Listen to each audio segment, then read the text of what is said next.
Es un gusto y un privilegio abrir la palabra de Dios con ustedes. Si pueden buscar el capítulo 16 de Juan, por favor. Juan 16. Seguimos nuestro estudio de lo que se llama el discurso del aposento alto.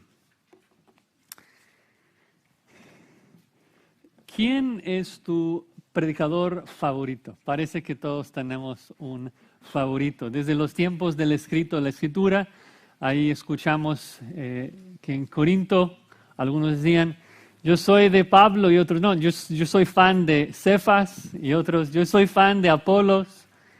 En la historia de la iglesia también llegamos a los 300 y hubo un pastor llamado Juan de Antioquía, que la gente le llamaba el predicador con boca de oro, Crisóstomo. Llegamos a los tiempos del príncipe de los predicadores, Charles Spurgeon. Las razones seguramente varían, algunas tal vez pecaminosas, otras no. Tal vez fue el predicador que Dios usó para llevarte el evangelio, tal vez el predicador que Dios te usó para llevarte a la sana doctrina. Tal vez simplemente predica con un estilo que te agrada. Pero al final de cuentas creo que todos debemos estar de acuerdo de que el mejor expositor es el que mejor te ayuda a comprender la revelación divina. El sermón termina y dices, ok, así es mi Dios. Ahora entiendo. Y es debido a eso de que todos estamos de acuerdo de que Cristo es el mejor expositor de nuestro Padre Dios. Él es quien nos ayuda a ver y entender quién es Dios. Vemos a Cristo y decimos, ok, así es mi Dios. Porque Cristo dice, el que me ha visto a mí, ha visto al Padre. Es Juan que explica en Juan 1:18 de que a Dios nadie le vio jamás, pero el unigénito Dios que está en el seno del Padre, Él le ha dado a conocer. Cristo es quien nos da a conocer a Dios. No podemos ver al Padre, pero cuando vemos a Cristo, la imagen del Dios invisible, cuando vemos su amor, su santidad, su misericordia, su justicia, estamos viendo la esencia invisible de Dios. Pablo nos dice en 2 Corintios 4 de que es en la faz de Jesucristo que brilla toda la gloria de Dios, Dios Padre. Así que si alguien quiere conocer a Dios Padre, hay que ver a Jesucristo. Pero hay un problema. El problema es de que Cristo ya no está aquí. Cristo ya ascendió al cielo. Y es por eso que nos ha dejado su Espíritu, el Espíritu Santo. Y ahora muy importante, ¿cuál es la misión? ¿Cuál es el ministerio del Espíritu Santo? Es lo que acabamos de cantar. El ministerio del Espíritu Santo es precisamente exponernos a Cristo, es mostrarnos a Cristo. En la misma manera de que Cristo reveló al Padre, hoy día el Espíritu revela a Cristo, muestra a Cristo por medio de su palabra, nos muestra toda la gloria de Cristo para que así podamos dar gloria a Dios por medio de Él. Entonces, si el mejor expositor del Padre es Cristo, el mejor expositor de Cristo es el Espíritu Santo. Y vamos a ver esto en más detalle en el texto que vamos a estudiar en esta mañana, Juan 16, versículos 5 al 15. Si quieren tomar notas, vamos a dividir el pasaje en 3 objetivos del mejor expositor. 3 objetivos del mejor expositor. Primero, consolar a nosotros. Segundo, convencer al mundo. Y luego, mostrar a Cristo. Consolar a nosotros, convencer al mundo y mostrar a Cristo. Vamos a leer el texto, hermanos. Juan 16, versículo 5. Pero ahora voy al que me envió. Y ninguno de vosotros me pregunta, ¿a dónde vas? Antes porque os he dicho estas cosas, tristeza ha llenado vuestro corazón. Pero yo os digo la verdad, os conviene que yo me vaya, porque si no me fuese, el Consolador no vendría a vosotros, mas si me fuere, os lo enviaré. Y cuando Él venga, convencerá al mundo de pecado, de justicia y de juicio. de pecado por cuanto no creen en mí, de justicia porque por cuanto voy al Padre y no me veréis más, y de juicio por cuanto el príncipe de este mundo ya ha sido juzgado. Aún tengo muchas cosas que deciros, pero ahora no las podéis sobrellevar. Pero cuando venga el Espíritu de verdad, Él os guiará a toda la verdad. Porque no hablará por su propia cuenta, sino que hablará todo lo que oyere, y os hará saber las cosas que habrán de venir. Él me glorificará, porque tomará de lo mío y os lo hará saber. Todo lo que tiene el Padre es mío, por eso dije que tomará de lo mío y os lo hará saber. Vamos a orar. Señor, como siempre cuando venimos a tu palabra, estamos conscientes de que sin la intervención de tu Espíritu no tenemos la capacidad para entender ni aplicar tu palabra. Así que pedimos tu ayuda. Queremos ver la gloria de Cristo. Así que oramos que tu Espíritu Santo, Señor, nos ilumine y nos capacite para poner en práctica lo que escuchamos. Y es en nombre de Cristo y para su gloria que oramos. Amén. Entonces, desde el primer versículo ahí, versículo 5, vemos de que el Espíritu, el mejor expositor, nos consuela. Dice, pero ahora voy al que me envió. ¿Recuerdas en el contexto de que estamos en lo que llamamos el discurso del aposento alto? Jesucristo está allí con sus discípulos desde Juan 13. Comienza con los 12 discípulos, lava sus pies en el 13. En el 14 explica de que tenía que salir, tenía que ir al Padre porque era la única manera de salvarlos. Cristo es el único camino, verdad y vida. En el 15 ya salen y están caminando. Por cierto, al final del 13 es cuando Judas sale. Entonces, en los 14, 15 y 16, Jesucristo está solamente con sus 11 verdaderos discípulos. Y están caminando del aposento alto al huerto de Getsemaní. Unas lecciones muy importantes. En el 15, la vid verdadera. Solamente los que llevan frutos son discípulos. En el 16 estamos viendo unas enseñanzas muy importantes acerca del Espíritu Santo. Pero es que acaba de decirles nuevamente, repetir nuevamente, de que Él tenía que ir, Él tenía que regresar al Padre. Y en todas las otras veces que les había comentado esto, había causado muchas preguntas, muchas dudas. Oye, ¿a dónde vas otra vez? ¿Y cómo vas a llegar? ¿Y cuál es el camino? Siempre muy preguntones. Y esta vez dice, ahora me voy y ninguno de vosotros me pregunta a dónde vas. Es decir, por el contexto de lo que les acaba de decir, me voy. Ahora, esta vez quedaron todos boca abierta. No dijeron nada. ¿Por qué? Bueno, vean ahí versículo 6. Antes, porque os he dicho estas cosas, tristeza ha llenado vuestro corazón. ¿Qué cosas? Bueno, si vemos en la sección anterior, no solamente habla de que va a regresar con su Padre, también les habla de la persecución que viene. No solamente es que voy a salir de aquí, ya no me van a ver, sino que lo que van a ver es persecución y muerte. Los van a matar. Entonces, obviamente están muy turbados, están básicamente paralizados por lo que les ha dicho ahí en el versículo 2 y 3 del capítulo 16. Están callados. Así que les da unas palabras de ánimo, de que aunque no va a estar presente con ellos, les va a enviar su Espíritu. Vean ahí el versículo 7. Pero yo os digo la verdad, os conviene que yo me vaya. Ahora, hemos dicho este versículo en varios otros contextos, pero es que cada vez que lo vemos es algo increíble y difícil de creer, ¿no? De que es mejor tener el Espíritu Santo morando en nosotros que tener a Cristo aquí cara a cara con nosotros. En momentos nos parece que sería mejor tener a Cristo acá, ¿no? O sea, mejor poder caminar sobre el agua con Él, mejor comer el pan que Él está creando, los peces que Él está creando, mejor ser sanado por Él, mejor escuchar sus enseñanzas. Él seguramente sería nuestro mejor predicador.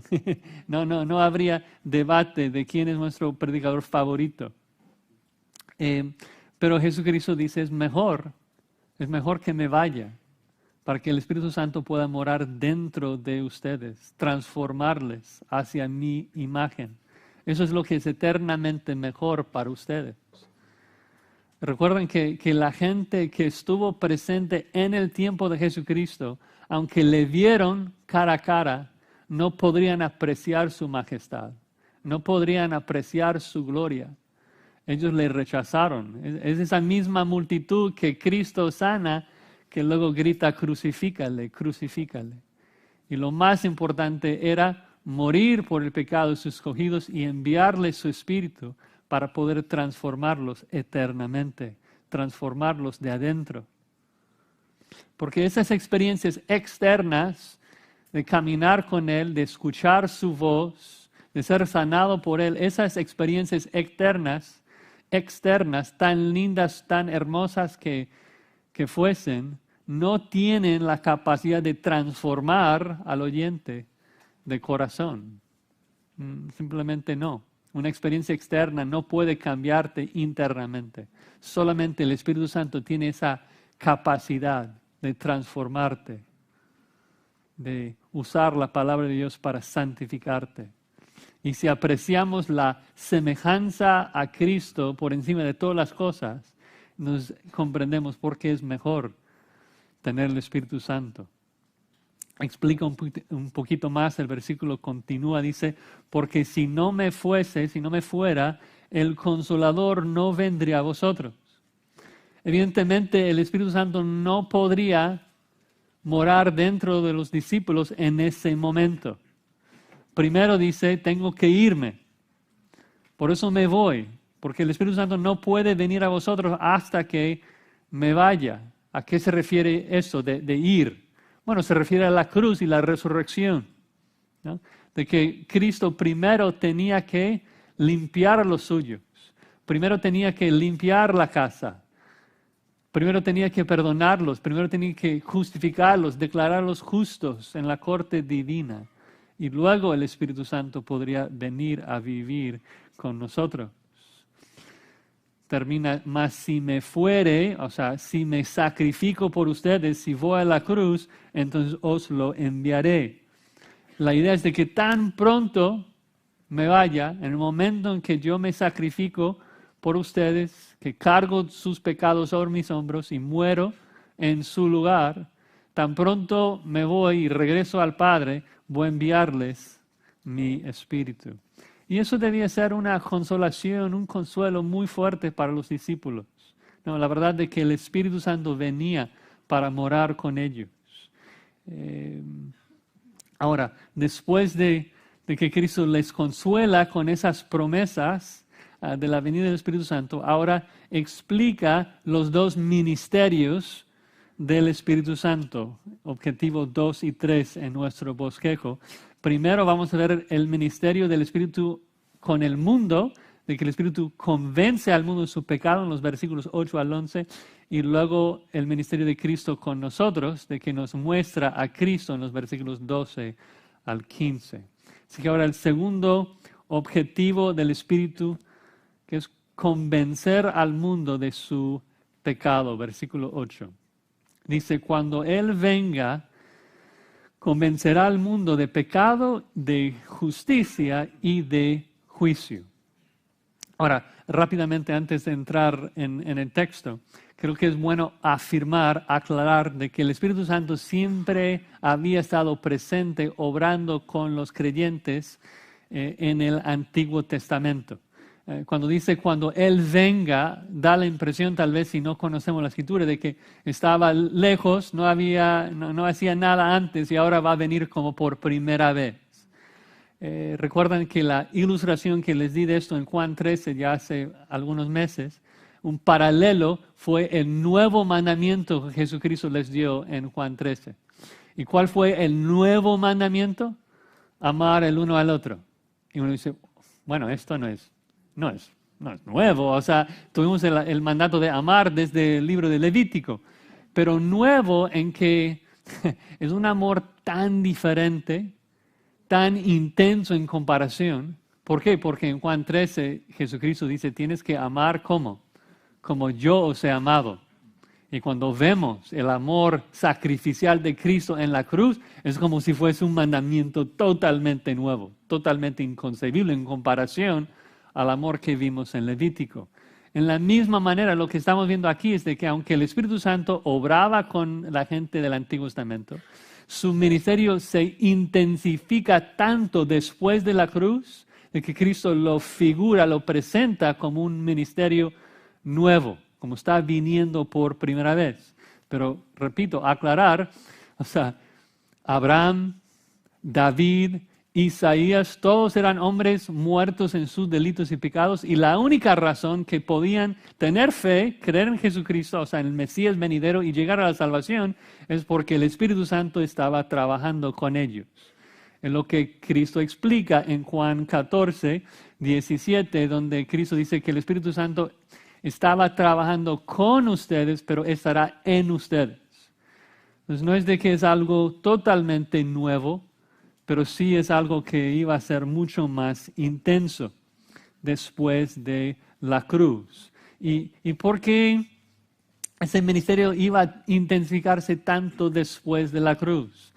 Y es según lo que vemos en el contexto que sigue, de que ahora la forma en que el Espíritu condena al mundo se intensifica porque ahora les acusa, les condena de no creer en Cristo, no creer en Cristo. Ahora, otra pregunta, otra aclaración, si conoces el contexto en donde estamos en el aposento alto, toda esa sección tiene la intención de consolar y animar a los 11 discípulos. Y una pregunta, ok, entiendo, Cristo está diciendo que ahora el Espíritu va a convencer al mundo de su pecado, va a condenar al mundo por su pecado, pero ¿cómo es de que esto consuela a los 11 apóstoles? O sea, ¿cómo es de que consuela a esos discípulos? Y creo que para eso necesitamos recordarle el contexto de que Cristo está dándoles una gran comisión. Cristo está llamándoles a dar testimonio acerca de Él. Hermano Luis ya leyó Juan 15, 27. Vosotros también daréis testimonio acerca de mí. Y el problema, como también el contexto sigue, es de que no solamente tenían que dar testimonio, también Jesucristo les avisa que iba a ser muy difícil, que iba a haber persecución, aflicción, que la gente le iba a matar. El consuelo aquí de la obra del Espíritu Santo con el mundo es de que ellos no tenían que obrar solos, sino que el Espíritu Santo iba a trabajar también en el corazón de la gente del mundo. En un sentido, lo vamos a ver después, pero es el Espíritu Santo quien iba a estar convenciendo al mundo de su pecado y los apóstoles solamente iban a servirle a Él, iban a asistir a Él. Entonces sí es un consuelo saber de que no estamos solos en llevar a cabo la gran comisión. Ahora, ¿qué significa esa palabra de que el Espíritu Santo va a convencer al mundo de su pecado? Creo que cuando escuchamos el verbo convencer en español suena algo muy subjetiva, suena como una convicción interna, como que el Espíritu Santo va a hacer que el mundo sienta mal por su pecado y que eso les va a guiar a la salvación. Y obviamente esto pasa, el Espíritu Santo hace esto, pero no es la idea acá. La idea acá es de que algo que el Espíritu Santo hace con todos los impíos, incluyendo a la mayoría que no llegan a la salvación. La palabra griega traducida convencer habla de algo objetivo, más definitivo. En este contexto habla de declarar que el mundo es culpable. Es probar de que esos impíos son culpables. Un buen ejemplo de esto, si pueden regresar un par de capítulos, Jesucristo utiliza la misma palabra griega en Juan 8, versículo 46. Se traduce con otra palabra en español, pero es la misma palabra en griego. Cristo está hablando y dice, ¿quién de vosotros me redarguye? ¿Quién me convence? Es esa misma palabra. ¿Quién me redarguye de pecado? ¿Y cuál es la idea? La idea es no quién puede como hacerme sentir mal por mi pecado, ni siquiera de acusarme de pecado, porque muchos le acusaban de muchas cosas. La idea es quién puede acusarme con éxito de pecado. ¿Quién puede probar de que yo he pecado? Respuesta implícita, nadie. Pero la idea es de que esto es exactamente el trabajo del Espíritu Santo con el mundo, de que Él demuestra, prueba de que es culpable. Él hace el trabajo, por decirlo así, de un abogado. Que es interesante, en particular si estamos en ese contexto de comparar el ministerio de Cristo con el ministerio del Espíritu Santo. Vemos de que los dos se presentan en la Escritura como abogados. En 1 Juan 2 vemos de que Cristo es nuestro abogado defensor. ¿Recuerdan? De que Cristo es quien prueba, demuestra delante del juez de que nosotros somos inocentes, que somos justos. Y no por nuestras obras justas, no porque nosotros fuésemos justos, sino porque Cristo, quien murió por nuestros pecados, quien resucitó para nuestra justificación, pone su propia justicia a nuestra cuenta para que nosotros podamos ser declarados justos. Entonces, Cristo es nuestro abogado defensor, el que nos defiende delante del Padre y prueba que somos justos. El Espíritu Santo ejerce la misma función de abogado, pero al revés. El Espíritu Santo, nuestro Paracleto, ahora se figura como el fiscal, el abogado que procesa al mundo y prueba, demuestra su culpabilidad. Es decir, que el Espíritu Santo acusa al incrédulo del pecado delante del juez y demuestra que definitivamente es culpable. Y así entonces Dios puede vengar a los suyos y juzgar a esos impíos, porque el Espíritu Santo ha probado, ha ofrecido la evidencia al que el juez necesita para ver que son culpables. Ahora, en particular, ¿de qué les va a condenar el Espíritu? 3 palabras, dice de pecado, de justicia y de juicio. Y Cristo toma el tiempo de explicar cada término en los versículos 9, 10 y 11. Primero dice de pecado. Noten de que en cada caso va a dar la palabra de pecado, de justicia, de juicio, y luego la razón, el por cuánto. Entonces les va a acusar con éxito de pecado. ¿Por qué? ¿Por qué razón? Por cuanto no creen en mí. Es decir, la manera en que el Espíritu va a poder demostrar al juez de que el mundo es culpable de pecado es porque han cometido el mayor pecado posible. Han rechazado al Hijo amado. La imagen es de que estamos ahí en una corte divina. El acusado está sentado frente al juez. El fiscal, el abogado, el Espíritu Santo está ahí. Y el Espíritu está presentando el caso en contra del acusado, presentando evidencia al juez. Dice, señor juez, este señor es culpable de pecado. Y el juez pregunta, ¿de qué pecado? ¿Qué ha hecho? Y el abogado, el fiscal, el Espíritu Santo dice, señor juez, este señor no creyó en Cristo. Y es como que la audiencia completa ahí, en la corte, queda boca abierta. ¿Cómo es posible? O sea, esto es el mayor pecado posible. Cualquier otro pecado puede ser perdonado. Un asesino, aunque ha hecho algo sumamente horrible, atroz, y será juzgado en el infierno si no se arrepiente, pero si se arrepiente será perdonado, será lavado, será justificado. El que rehúsa creer en Jesucristo no tiene esperanza. Será condenado para siempre, porque ha rechazado el único camino, la única verdad, la única vida. A veces cuando pensamos en el que no cree en Jesucristo, pensamos que es algo pasivo, algo que no hizo. la Escritura presenta como algo activo, que ha rechazado el regalo más increíble de la historia. Así lo presenta Juan en el primer capítulo.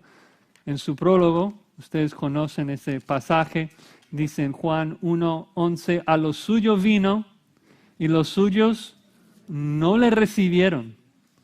Mas a todos los que le recibieron, a los que creen en su nombre, le dio potestad de ser hechos hijos de Dios. Hace una comparación. Todo el mundo está en una de dos categorías, los que creen y los que no creen. Explica que los que creen son los que recibieron a Jesucristo y los que no creen son los que le rechazaron, no le recibieron. El acto de rehusar creer en Cristo es el mayor crimen en este universo. Rechazar el Hijo de Dios.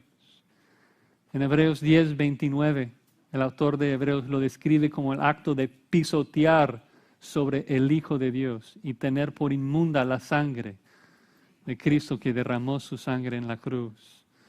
Nos explica de que Dios mismo es quien tomará venganza del que haga tal atrocidad de rechazar al Hijo amado, y es horrenda cosa caer en sus manos.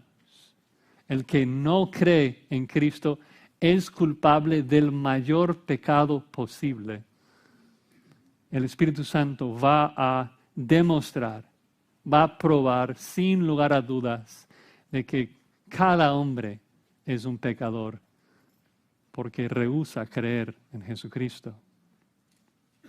Ahora, obvio es posible, en el caso de los escogidos, de que el Espíritu Santo también use ese conocimiento para regenerar y llevar a un hombre a arrepentimiento cuando ve su necesidad de creer en Jesucristo. Pero estamos hablando de un acto que el Espíritu Santo hace con toda la humanidad. Demuestra su culpabilidad, demuestra su pecado por no haber creído en Cristo. Ahora, una pregunta importante en el contexto. ¿Cómo es de que el Espíritu Santo comunica ese mensaje? Obviamente hay un sentir en que el Espíritu demuestra esto al Padre, demuestra su culpabilidad, pero el versículo enfatiza de que el Espíritu Santo convence al mundo de pecado. Parece dar a entender de que hay una comunicación del Espíritu a ese impío de su pecado. ¿Cómo es que lo hace? ¿El Espíritu va a hablarles desde el aire? ¿Cómo es de que el impío se dé cuenta de su culpabilidad? Bueno, para eso necesitamos regresarnos en el contexto a Juan 15, versículo 26, para ver cuál es el punto de esta sección. Dice, cuando venga el Consolador, a quien yo os enviaré del Padre, el Espíritu de verdad, el cual procede del Padre, ¿qué es lo que Él va a hacer? Él dará testimonio acerca de mí. ¿Cómo va a dar testimonio el Espíritu Santo acerca de Jesucristo? Versículo 27. Vosotros daréis testimonio también. La idea a veces lo tenemos al revés. Cuando pensamos en el evangelismo, muchas veces tenemos los roles invertidos. Salimos a evangelizar y oramos que el Espíritu Santo nos apoye, que el Espíritu nos ayude a cumplir con nuestra comisión. No, nuestro orgullo lo tiene al revés. Es el ministerio, es la obra de Dios, o sea, la salvación es obra de Él. El ministerio del Espíritu es de dar testimonio acerca del Hijo. Nosotros le ayudamos a Él. No es de que Él nos está apoyando a nosotros. Es el Espíritu que está convenciendo al mundo de su pecado. Nosotros damos testimonio también. O sea, Él usa nuestras bocas entonces para condenar el pecado de este mundo. Es nuestro rol ser luz, condenar este mundo de su pecado. Nosotros tenemos la responsabilidad de decir, huir de la ira venidera, pecador. Vete a Cristo, si no serás juzgado y condenado. Nosotros que vemos en los anuncios de que nuestro gobernador, Gavin Newsom, está invitando a todas las mamás de nuestra nación a venir aquí a California para abortar a sus bebés. Y está citando Marcos 12:31, diciendo que debemos amar a nuestros prójimos, amar a esas mamás y traerlas para ayudarles a matar a sus bebés. Nosotros tenemos la responsabilidad de decir a ese malvado, ¿qué tienes tú para estar hablando de las leyes de Dios? Salmo 50:16. Tú estás en pecado, tú tienes que arrepentirte de tu pecado y luego orar por su salvación. Suplicarle a Dios que Dios le conceda arrepentimiento.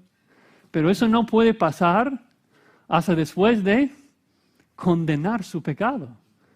Nosotros somos las bocas del Espíritu Santo en este mundo para condenar el pecado del vecino, condenar el pecado de los que rehúsan creer en Jesucristo, por si Dios, en su misericordia y su gran bondad, conceda arrepentimiento y salvación a esas personas.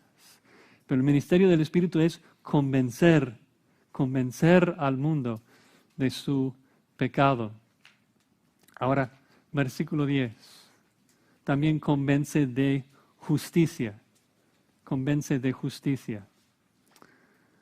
Ahora, esta frase se puede malinterpretar fácilmente porque a primera vista no parece seguir con el mismo contexto. En el versículo anterior, versículo 9, el Espíritu Santo condena el de pecado, o sea, algo malo, los acusa de pecado, y ahora en el 10 les condena de justicia, que parece ser algo bueno, algo positivo. Entonces, ¿cómo es de que los acusa de justicia? Bueno, creo que la idea es de que el Espíritu demostrará al juez de que el mundo es culpable en cuanto a su justicia. Es la justicia del mundo. El Espíritu Santo condenará al mundo en cuanto a su propia justicia defectuosa. Muchas veces la Biblia nos habla de la justicia con ese sentido, que la justicia del hombre no llega al estándar divino. Es Cristo quien dice en Mateo 5, versículo 20, os digo que si vuestra justicia no fuere mayor que la de los escribas y fariseos, no entraréis en el reino de los cielos. Pablo condena a los israelitas en Romanos 10:3 al decir de que ignoraban la justicia de Dios y procuraron establecer la suya propia. De que el incrédulo, cuando les hablas de Cristo, cuando les preguntas qué les va a pasar cuando mueren, si Dios les va a aceptar en su cielo, ¿qué te dicen? Bueno, al final de cuentas he hecho más cosas buenas que malas y Dios va a poner todo en la balanza y al final de cuentas mi justicia será suficiente para que yo entre en el cielo. Y el Espíritu Santo demuestra, prueba que no. No, la justicia del hombre no llega, no es suficiente. Es Isaías 64, versículo 6, que citamos a menudo, que dice que todas nuestras justicias son trapos de inmundicia. De hecho, literalmente es aún más ofensivo. Isaías literalmente dice que todas nuestras justicias son como trapo de menstruación, un trapo manchado de sangre y suciedad, dando a entender de que nuestra justicia es ofensiva a Dios. Ahora, ¿cuál es la razón de por qué el Espíritu puede acusar al mundo en cuanto a su justicia defectuosa? Dice, por cuanto voy al Padre. Ahora, muy importante comprender esto. El punto es de que la resurrección de Cristo establece el estándar perfecto de justicia a la cual nadie de nosotros llegamos. Cristo vive en perfecta justicia toda su vida y es su resurrección que demuestra de que Dios aceptó ese estándar perfecto de justicia. Es la ascensión, digamos, la resurrección de Cristo que demuestra que nuestra justicia no es suficiente. Nuestra justicia no llega. Además de esto, cuando pensamos en la vida de Jesucristo aquí en la tierra, vemos de que todos los días es su justicia la que estaba condenando la justicia del hombre. O sea, Él era la luz que condenaba el pecado del hombre. Él es quien demostraba que el mundo necesitaba de su justicia. Pero ahora dice, ahora me voy. ¿Quién se encarga de ese trabajo de condenar la justicia del hombre? Pues el Espíritu Santo. El Espíritu Santo ahora se encarga de condenar la justicia de los hombres y nuevamente, ¿cómo lo hace? ¿Qué palabras usa? Pues usa a nosotros. Por eso dice en el versículo, por cuanto voy al Padre y no me veréis más, está todavía pensando en vosotros, en sus discípulos, de que tendrán esa misión, esa comisión de condenar la justicia del hombre y llamarle al arrepentimiento. Cristo dice, ya voy a estar en el cielo, ya habréis certificado mi justicia al resucitar entre los muertos. Pero entonces será el trabajo del Espíritu Santo en vosotros, en ustedes, que condena la falsa justicia del mundo y demuestra que es una justicia torcida, perversa. Versículo 11. Finalmente, de juicio. De juicio por cuanto el príncipe de este mundo ha sido ya juzgado. La idea aquí es de que el mundo tiene un juicio equivocado. Tiene un juicio equivocado. Están pensando mal en las cosas. ¿Por qué ha juzgado mal el impío? Dice Cristo, por cuanto el príncipe de este mundo ha sido ya juzgado. La cruz juzgó al diablo y demostró de que él estaba mal y que todos los que le siguen van a acabar en el mismo lugar que él, en el infierno, en el juicio. Recuerdan de que cuando Cristo dice ya ha sido juzgado, está hablando de un evento futuro, hablando como si fuera pasado porque es tan seguro. ¿Sí? Dice, ya me voy. O sea, Cristo ya está en la cruz y en toda esa sección, el aposento alto, está hablando de la cruz como si fuese un evento o presente o pasado. Ya dijo en Juan 12:31 de que el príncipe de este mundo va a ser echado y ahora llegó su hora y dice, el príncipe de este mundo ya ha sido juzgado. Y eso demuestra de que el mundo ha juzgado, ha decidido mal. El mundo que sigue al diablo, el Satanás, en vez de seguir a Jesucristo, ha juzgado mal. Y es el juicio del diablo que lo prueba definitivamente. Que todos los seguidores del diablo le seguirán al infierno.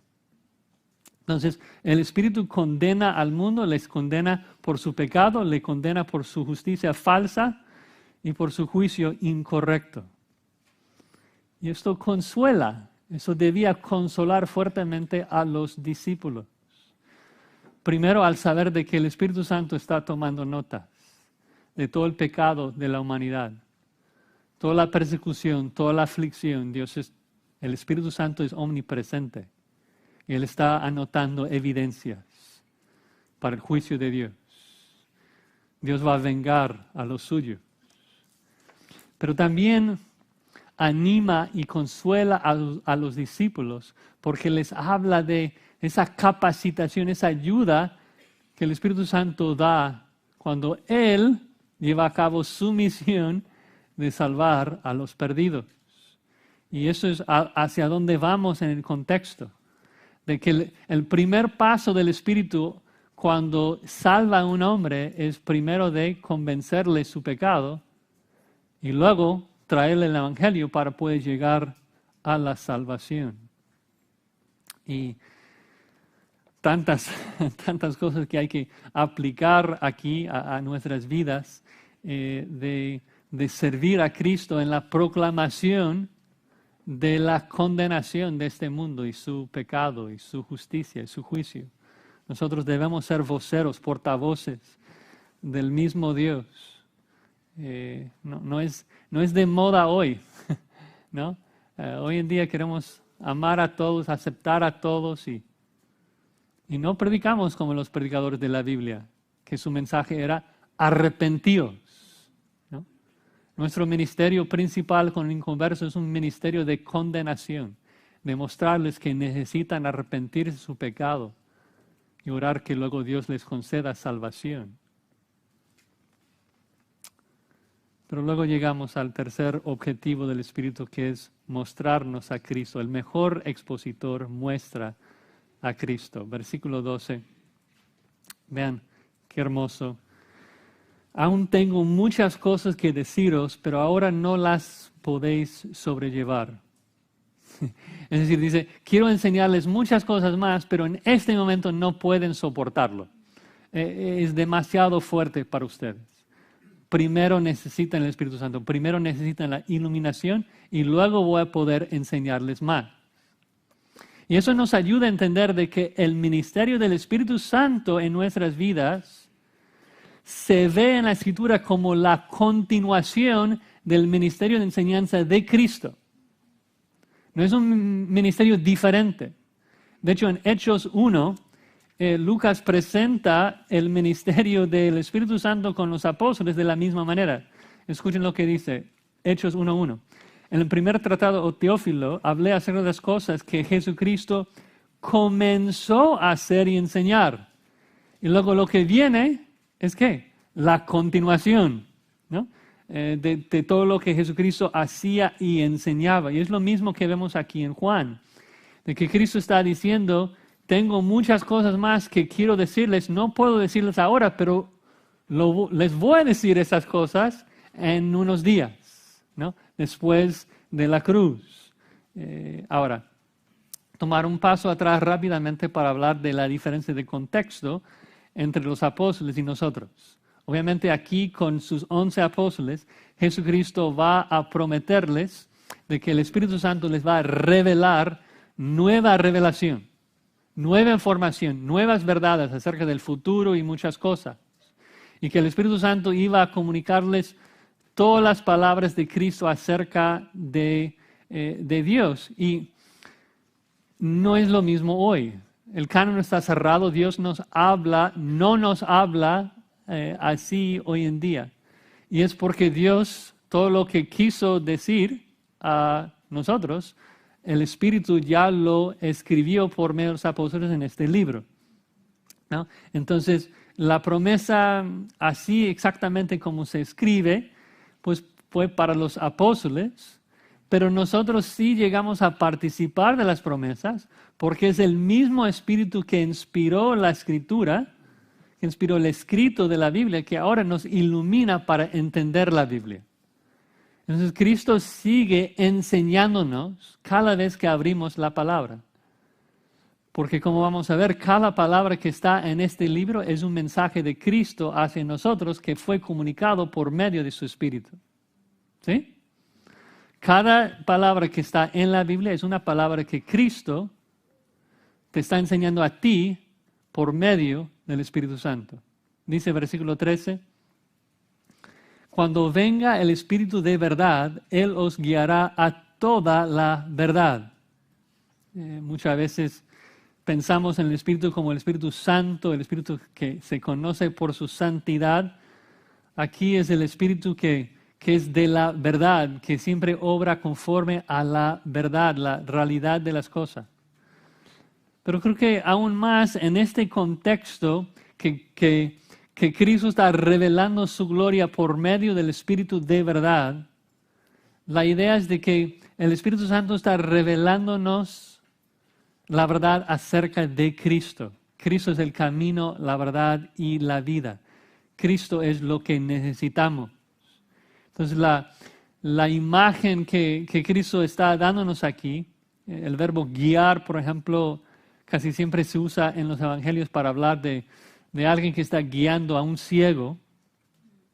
La idea es de que nosotros por naturaleza somos ciegos, no podemos ver la gloria de Cristo, no podemos ver la verdad. El Espíritu Santo nos agarra de la mano y nos lleva a una visión, nos lleva a una hermosa visión de Cristo y su gloria. Nos guía a toda la verdad acerca del Hijo de Dios. Toda la gloria de Cristo se revela aquí. Toda su gloria, todas sus perfecciones. Es un mensaje completo, un mensaje suficiente que nos dice exactamente todo acerca de su gloria. ¿Ves de por qué es mejor tener el Espíritu Santo morando en ti? ¿No? Porque por medio de Él, leyendo la Escritura, vemos toda la gloria del Hijo. ¿No? Obviamente, repito, la manera en que el Espíritu Santo reveló esas verdades a los apóstoles es diferente a la manera que hoy nos enseña por la iluminación cuando leemos las palabras. Pero el concepto es lo mismo. Ponlo así, viajamos en tiempo, estamos ahí en el primer siglo. Hay mucha gente ahí en el primer siglo que estaban viendo la cara de Jesucristo, sus hermanos, sus vecinos. ¿Y qué vieron? O sea, ¿lo vieron hermoso? ¿Vieron su gloria? ¿Apreciaron su gloria? No, tal vez vieron algo de su compasión, algo de su amor, pero no podrían apreciarlo, no le amaban. De hecho, se cumplió la profecía de Isaías 53 cuando habla de cómo es de que el pueblo judío iba a recibir al Mesías. Dice ahí en Isaías 53, versículo 2, no hay parecer en él, ni hermosura. Le veremos sin atractivo para que le deseemos. Despreciado y desechado entre los hombres, varón de dolores, experimentado en quebranto, como que escondimos de él el rostro, fue menospreciado y no lo estimamos. El hombre sin el Espíritu, aun si pudiera ver la misma cara de Jesús, no ve nada de la gloria de Dios. No lo aprecia. Pero ahora, el Espíritu Santo entra en nosotros. El Espíritu Santo entra en los apóstoles en el primer siglo. Les ayuda a escribir acerca de Cristo, acerca de su gloria. Y ahora cuando nosotros miramos la gloria de Cristo en las Escrituras, vemos a Cristo con caras descubiertas. El Espíritu Santo nos ha quitado el velo y vemos a Cristo. ¡Wow! ¡Qué hermoso! ¡Qué compasión! ¡Qué amor! ¡Qué rectitud! ¡Qué justicia! Y vemos una visión de Cristo mucho más allá de lo que la gente del primer siglo pudo ver. Y no es porque somos mejores que ellos. Es porque el Espíritu Santo ahora mora en nosotros y nos ilumina, nos muestra a Cristo. Esto es su obra. Su obra es mostrarnos a Cristo. Dice, continuamos con el 13, porque no hablará por su propia cuenta, sino que hablará todo lo que oyere. Mucha comparación aquí con cosas que Jesucristo dijo. Recuerden que Cristo es quien dijo en Juan 14, 24, las palabras que yo os hablo no son mis palabras, ¿son las palabras de quién? Son las palabras del Padre. Y ahora el Espíritu va a hacer lo mismo. El Espíritu no va a enseñar sus propias palabras, sino que va a enseñar las palabras de Cristo. La Biblia es el mensaje que el Hijo dio al Espíritu por nosotros. El Hijo es el verbo de Dios, la palabra encarnada. Y este es el mensaje que nos dio el Espíritu, un mensaje acerca de Cristo. Literalmente cuando dice ahí, hablará todo lo que oyere, dice, lo que oirá, hablará. Es decir, que cada palabra que yo le digo, Él te lo va a comunicar. No va a ser como ese juego de niños, de teléfono, ¿no? Que un niño comienza un mensaje y ya cuando termina al final el mensaje es totalmente diferente, perdimos todo el mensaje. No. O sea, cada palabra que yo quiero enseñarles a ustedes, Él lo va a comunicar. Él les va a enseñar todo acerca de mí. Dice, os hará saber las cosas que habrán de venir. No, tenemos Apocalipsis, o sea, tenemos todo. O sea, Cristo nos ha revelado todo, no hay ninguna confusión. Continúa el versículo 14, Él me glorificará. Un principio tan importante. El Espíritu Santo no busca glorificar a su propio nombre. En la misma manera que Cristo cuando estuvo aquí en la tierra jamás buscó su propia gloria, sino que solamente buscó la gloria de su Padre, igual el Espíritu Santo no busca su propia gloria. El Espíritu Santo busca glorificar y exaltar a Cristo. Si tú hoy en día prendes la tele o escuchas de un pastor tal vez más carismático y está exaltando y alabando y glorificando al nombre del Espíritu Santo, lo que sabes es de que es un mentiroso, es un falso, porque el Espíritu Santo jamás buscaría glorificar su propio nombre. La misión del Espíritu es mostrar a Cristo, es glorificar a Cristo. Dice, Él me glorificará. ¿Sabes de que el Espíritu Santo está obrando poderosamente? Gracias, hermano. Oramos que Dios te ayude. Nosotros nos damos cuenta de que el Espíritu Santo está obrando poderosamente en una iglesia porque allí Cristo es exaltado, Cristo es adorado, Cristo es glorificado. Es la misión del Espíritu. Dice, Él me glorificará. Ahora, la manera que glorifica al Hijo es porque nos muestra sus perfecciones, nos enseña acerca de Él, nos muestra el valor de Cristo. ¿No? Recuerden que la palabra gloria en hebreo simplemente significa pesado, porque ellos medían el valor de algo debido a su peso, ¿no? Que si hay mucho oro, pesa mucho. De hecho, aún las monedas en muchos de sus países sigue llamándose un peso. El punto es de que Cristo es de un valor infinito. Y eso es la obra del Espíritu Santo, es mostrarnos el valor infinito de Cristo para que nosotros le demos gloria y honra, que podamos exaltar su nombre. Dice, porque tomará de lo mío y os lo hará saber. ¿No? El Espíritu Santo va a pasar todas las palabras de Cristo a nosotros. Obviamente en nuestro caso por medio del escrito de los apóstoles, una palabra suficiente, completa.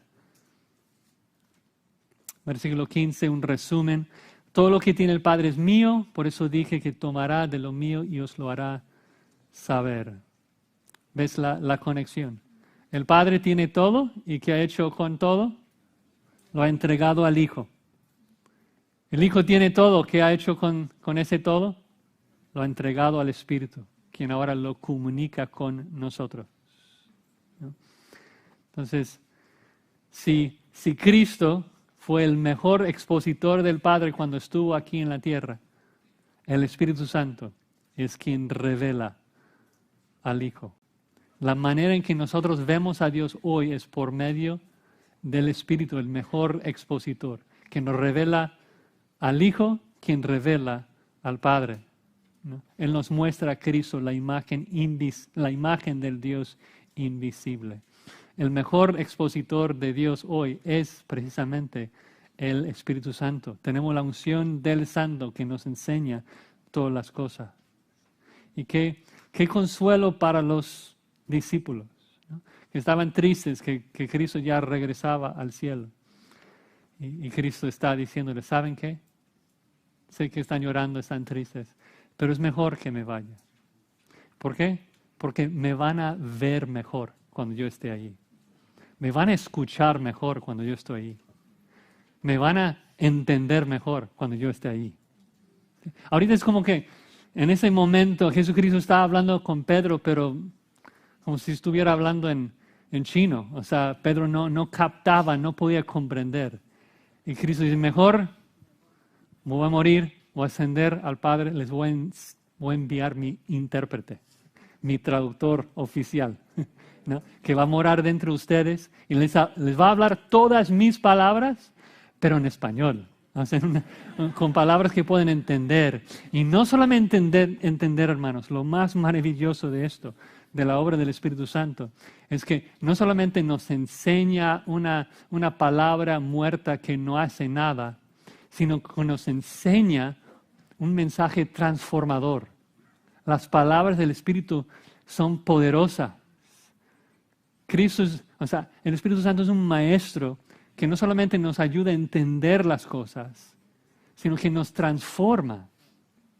El Espíritu ha investido todo su poder en las palabras que tenemos en la Biblia, de manera que cuando nosotros vemos a Cristo en la Escritura, el Espíritu Santo nos transforma a esa imagen.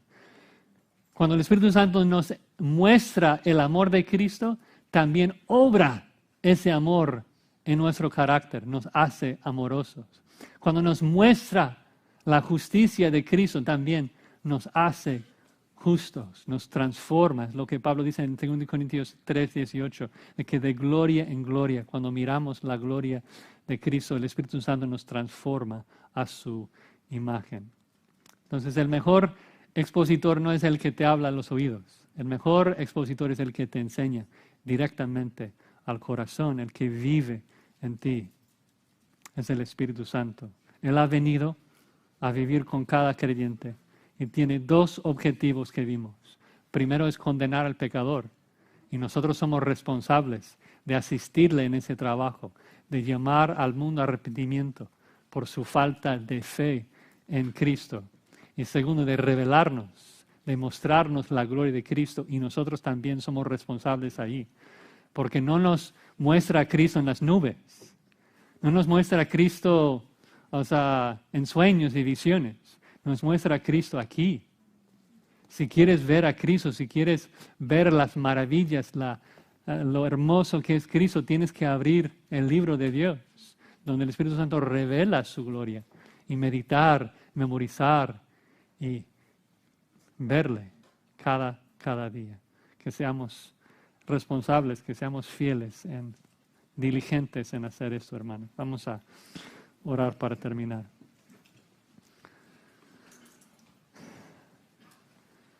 Señor, gracias te damos por habernos escogido, no lo merecíamos, no lo merecemos aún.